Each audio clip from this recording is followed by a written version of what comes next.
நாம் எல்லோரும் காலையில் தூங்கி எழுந்துக்கிறோம்.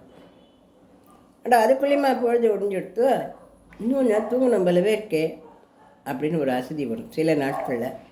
திரும்பி போய் கட்டிலையாக ஒத்துன்னு படுக்கலாம் போல இருக்கும். நான் படுத்தா ஒரு வேலையை நடக்காதுன்னு நம்ம கட்டாயமாக எழுந்து போய் வேலைகள்லாம் பண்ணுவோம். ஒரு குளிச்சுட்டு வந்தால் ஃப்ரெஷ் ஆகிடுமோ அப்படின்னு கிடக்கிறான்னு பார்த்துட்டு போய் நல்லா குளிச்சு மூஞ்சி எலும்பிட்டு எல்லாம் பண்ணி நம்ம ஃப்ரெஷ் பண்ணிட்டு வந்தால் கூட திருப்பி அதே மாதிரி ஒரு தூக்க கலக்கமாக ஒரு டல்லாக ஒரு தலை சுற்றலாக இருக்கும். வேலைகளையும் கடகடன்னு பண்ண முடியாது நம்மளால். இப்படி இருக்கிறதுக்கு பேர் என்ன அப்படின்னாக்கா பித்தம். அதாவது வயத்தில் வந்து ஜீரணம் கொஞ்சம் குறைஞ்சி போயிருக்கலாம், அல்லது ஜீரண சக்தி குறைஞ்சிருக்கலாம், அல்லது பித்தம் கொஞ்சம் அதிகமாக ஆகிருக்கலாம் உடம்புல. அதனால் இது காரணம் வந்து என்ன அப்படின்னா, நைட்டில் வந்து நம்ம எதையான யோஜனை பண்ணிகிட்டே நைட்டு தூங்காமல் இருந்துட்டு அப்புறம் கொஞ்சம் நாள் கழிச்சு சரி அப்படின்ட்டு தூங்கியிருப்போம். அப்போ நம்ம யோஜனை எல்லாம் பண்ணிட்டு இருக்குச்சுல, அது ஒன்றும் நமக்கு தெரியாது. காத்தால் அது என்ன பண்ணும், பித்தம் பண்ணும். அந்த யோஜனைகள்லாம் கூட நமக்கு அந்த இரவு சாப்பிட்ட உணவு ஜீரணம் பண்ண விடாமல் தடுத்து காலையில் ஒரு தலை சுற்றலும் பித்த மயக்கமாகவும் வரும். அப்போ அதுக்கு என்ன பண்ணலாம் அப்படின்னா, அதுக்கு ஒரு குட்டி பாட்டி வைத்தியம் இருக்குது. அது என்ன அப்படின்னா, ஒரு துண்டு இஞ்சி நல்லா அலம்பி தோல் சீவி துருவி வச்சுக்கணும்.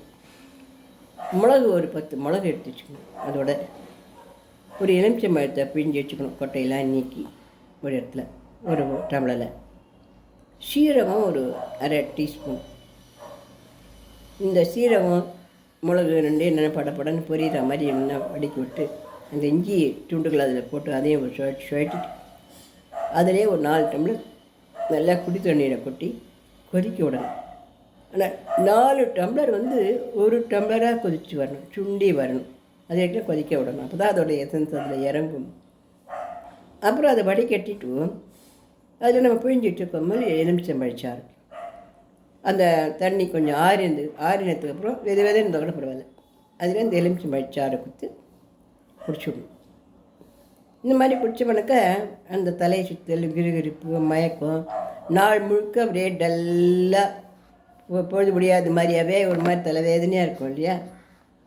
எல்லா வேலையும் பண்ணணும்னு தோணிருக்கும், ஒரு வேலையும் பண்ண தோணாது.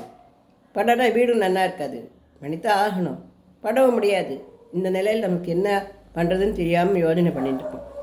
அப்போ நம்ம இந்த மாதிரி ஒரு கஷாயத்தை போட்டு குடிச்சிட்டோம்னாக்க, குடித்து ஒரு அரை மணி நேரம் கழித்து ஃப்ரெஷ்ஷாக ஆகிடும். அந்த பித்தம் எல்லாம் வந்து நம்ம உடம்புல சமநிலைக்கு வந்துடும். அப்போ நம்மளோட வேலைகளை ஆட்டோமேட்டிக்காக நம்ம செய்ய முடியும். ஒரு 2 மணி நேரம் கழித்து அது இந்த கஷாயம் கொடுத்து 2 மணி நேரம் கழித்து நல்லா பசிக்கும். வயிற்றுக்கு நல்ல ஆகாரமாக சாப்பிடணும். வெறுமை டீ, காப்பி, பித்தம் பண்ணக்கூடிய பொருளெல்லாம் சாப்பிட்டு எண்ணெய் பண்ணுவோம் அதெல்லாம் சாப்பிடக்கூடாது. நல்லதாக ரசம் சாதமோ இல்லை தயிர் சாதமோ அல்லது சாம்பார் சாதமோ அது மாதிரி நல்லதாக வயிற்றுக்கு பத்துக்கக்கூடியதாக சாப்பிட்டு ஒரு 10 நிமிஷம் 15 நிமிஷம் கண்ண மூடி ரெஸ்ட் எடுத்துக்கணும். அப்புறம் ஃப்ரெஷ்ஷாகவே இருக்கும் நாள் முழுக்க. ஆனால் இந்த பித்த கஷாயத்தை வந்து தினமும் சாப்பிடணும்னு அவசியம் இல்லை. இந்த மாதிரி பிரச்சனை இருக்கிற சமயத்தில் ஒரு நாள் 2 நாள் சாப்பிட்டா போதும். இந்த பதிவு பிடிச்சிருந்தா லைக் பண்ணுங்கள், ஷேர் பண்ணுங்கள், சப்ஸ்கிரிப்ஷன் கொடுங்க. உங்கள் சப்ஸ்கிரிப்ஷனால நான் ரொம்ப சந்தோஷப்பட்டு இருக்கேன். வியூஸ்னால நான் ரொம்ப மகிழ்ச்சி அடைகிறேன். எல்லோரும் எனக்கு நிறைய சப்ஸ்கிரிப்ஷன்ஸ்லாம். நன்றி, வணக்கம்.